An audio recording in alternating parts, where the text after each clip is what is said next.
1902年5月17号，雅典国家考古博物馆的整理室里堆住一批刚打捞上岸不久的沉船文物，大理石雕像、青铜像、陶器碎片，还有几块看不出形状、裹着海泥的锈块。考古学家史大理斯的工作就是把它们一件一件登记造册，然后他在其中一块锈石头里看见了一圈整齐的齿，一枚齿轮嵌在岩石一样的锈块中央，而且不是粗糙的齿，是切得干干净净、间距均匀的正三角形齿。按照课本的时间表，2000年前的地中海海底不该出现这种东西。这支片要挖的就是这块锈石头里的机器，他最后逼着学界承认，古希腊的技术高度被整整低估了1400年。欢迎回到暗史档案，我们专门探索那些被课本跳过、被时间遗忘的故事。今天要说的叫安提基特拉机械。故事要从机器被发现的那一刻讲起。1900年10月，安提基特拉是一座小岛，卡在伯罗奔尼撒半岛和克里特岛中间，古代一度是海盗的巢穴，直到被罗马将领庞培铲平。那年秋天，潜水员在岛边海底发现一艘古代沉船，船舱里塞满了艺术品。船就沉在离岸不远的海底，船上的货一躺就是2000年。接下来几个月，雕像一件一件被拉出水面，其中包括后来闻名的安提基特拉青年铜像。所有人的目光都在那些雕像上。几块其貌不扬的锈块被一起捞了上来，登记入库，然后没有人再看他们一眼。直到2年后的那个5月，史大理斯在整理桌上停住了手。齿轮是机器的零件，而按当时所有人的认知，这种机器要再过1000多年才会被发明出来。换句话说，要么登记出错，要么课本的时间表错了。一件不该存在的东西就这样安安静静躺进了馆藏清单。第一次系统性的研究要再等上将近50年。1951年，英国科学史家普莱斯接手，开始逐块研究这批残骸。他很快意识到，光靠肉眼永远看不进锈壳底下。锈块不能拆，不能切，能穿透它的只有射线。转机出现在1971年，希腊核物理学家卡拉卡洛斯带着设备进场，用伽马射线和 X 射线一层一层拍穿金属。底片洗出来的那一刻，锈壳底下的结构第一次露脸。不是一枚孤零零的齿轮，是一整套互相咬合的齿轮系，超过30个，全是青铜。它后来被确认是目前所知世界上最早的齿轮装置，也是已知最古老的复杂科学计算机，很多人干脆叫它世界上第一台类比电脑。而它的小型化和复杂程度，研究者只找得到一种东西来类比：19世纪的机械钟表。普莱斯根据影像做出重建，机器正面一个转盘，背面上下各一个。正面转盘的外圈刻住古埃及历法的365天，可以标记特定恒星的升起。研究者说，它就是现代天文年鉴的前身。更讲究的是，工匠知道这套历法不准，转盘设计成可以拆下来，每4年往回拨1天，把每年多出来的1/4日补回去。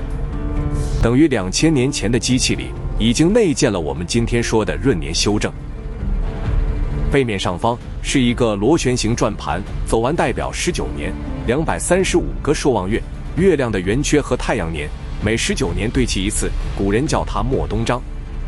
背面下方的螺旋分成223格，是沙罗周期、日食和月食的节奏表。说白了，这台机器可以预测日食。在没有望远镜的年代，日食的时刻表就是最接近预言的东西。旁边还挂着一个小转盘，代表3倍沙罗周期，管54年的长周期。一台手摇的青铜机器管着太阳、月亮、历法还有日食的时刻表。到这里，普莱斯那一代人，那一代技术能看到的都看完了。2005年，一支英国、希腊、美国专家组成的团队接手，把高解析度 X 射线断层扫描搬进了博物馆。这一次，仪器不必拆开任何东西，就能看见2000年锈蚀的深处。2005年10月，团队在雅典宣布清点结果，总共82块残骸，相当于一副摔碎了2000年的拼图。扫描切进金属内部，读出了人眼永远看不到的东西刻在零件上的字。隔年，造影系统辨识出大量新的希腊字母，已知字母从大约1000个增加到超过2160个。现存字母的95%都被读了出来。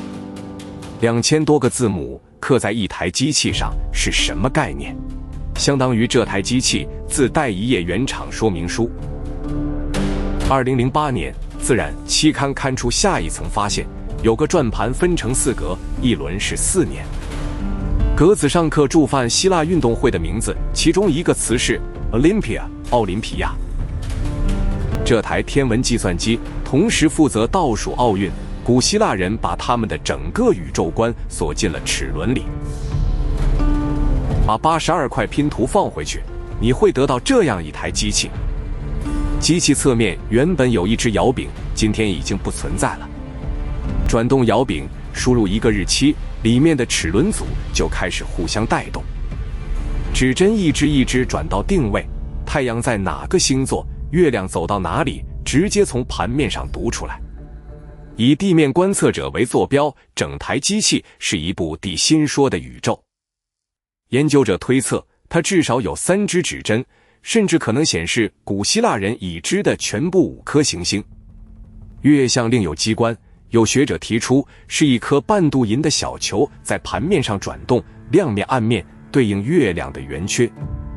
如果这个判读成立，这种月相机构比已知的下一次出现早了1500年。连月亮时快时慢的脾气都被做了进去。2个稍微偏离轴心的齿轮互相牵制，月亮靠近近地点就走快，靠近远地点就放慢。这套设计依据的是天文学家喜帕恰斯的月球理论，而它跑出来的效果是克卜勒定律的完美近似。差别只在于，一边后来写成了方程式，一边当时就被刻成了齿轮。2010年，《自然》的另一篇论文再补一刀，机器底层的计算模式用的是巴比伦天文学，不是希腊自己的。这台希腊机器的血统里流着2河流域的数学。一台机器同时是希腊的天文学、埃及的历法、巴比伦的算术。那么，这台机器到底是谁造的？一派学者指向罗德岛，当时的天文学与机械工程中心，候选人是斯多亚学派的学者波西多尼。另一派从机器上的月份名称下手，那套历法和希腊西北部与科林斯殖民地一带关系密切。而科林斯的殖民地里有一座城叫叙拉古，阿基米德的家乡。于是有论文主张，这台机器继承的是阿基米德留下的设计传统，连他的年纪都吵不完。主流估计在西元前150年到100年之间，但也有学者把它推早到西元前205年。还有研究把机器的初始校准日期精确算到西元前178年12月23号，不过那是校准日，不是出厂日。每一个新数字都是从残骸的某一道刻痕里抠出来的。真正让学界坐不住的是另一件事，它可能不是唯一的一台。西元前1世纪，罗马政治家西塞罗在《论共和国》里写下过一个场景：罗马将领马塞拉斯攻下叙拉古之后，把2台阿基米德制造的天象仪带回罗马。多年后的一场聚会上，加卢斯摇动其中一台，向满座宾客演示太阳、月亮、5颗行星怎么在仪器上各走各的轨道。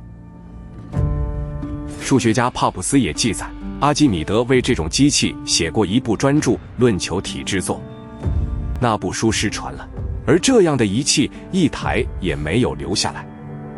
学界如今普遍同意，安提基特拉机械太精密，不可能是史上唯一，它背后必然站着一整条技术传统。精密不会凭空出现，每一个咬合的齿都意味着前面有失败过的版本。我们手上这台只是唯一沉进海里又刚好被捞起来的那一台，那它为什么会在船上？研究者推测，这艘船载着掠夺来的战利品，正要运往罗马，甚至可能是为凯撒的凯旋式准备的展品。它的目的地是某座公共大厅，还是某个收藏家的书房？研究者连这一点都还在吵。比较确定的是，它不是航海仪器，预测日食对航行没有用，海上的盐和湿气只会让青铜齿轮快速锈死。一台为陆地上的知识而生的机器死在了海上。接下来是这个故事最难消化的部分。这种等级的机械工艺，在它沉没之后就从地中海世界消失了。类似的复杂技术要等到14世纪欧洲造出天文钟才重新出现，中间隔着1400多年，差不多是从唐朝到今天。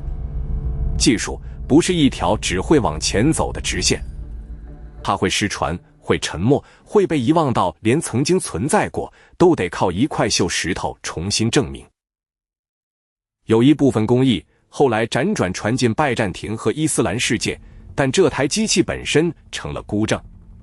1978年，法国海洋学家库斯托最后一次下到那片沉船海域，想替这台机器找回更多失散的零件，一无所获。